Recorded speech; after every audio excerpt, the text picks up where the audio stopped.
The iconic yacht, which played a key role in the Irish battle for independence, is going on permanent display at the National Museum. The Asgard was used by Erskine Childers and his wife Molly for gun running off the coast of Howth in the run-up to the 1916 Rising.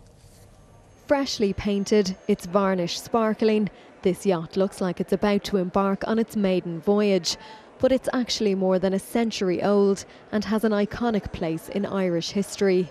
The Asgard was owned by Erskine and Molly Childers, and in 1914 it sailed into Howth with 900 rifles and 29,000 rounds of ammunition on board.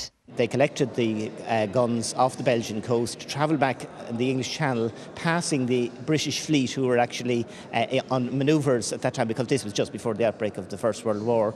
They were landed in Howth and collected by Irish volunteers who brought them back. And these were the guns, the German Mausers, that were used in 1916 and during the Civil War. Acquired by the state in the 1960s, the Asgard was used for sail training and later installed in Kilmainham jail.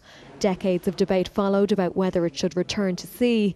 In the end, the decision was to conserve it, a process which took 5 years. The Asgard was built in 1905 by one of Norway's most famous boat builders, and during the restoration project, one of the main aims was to keep as many of the original features intact, including this wheel, which would have helped the Childers steer their way through the Irish Sea in 1914.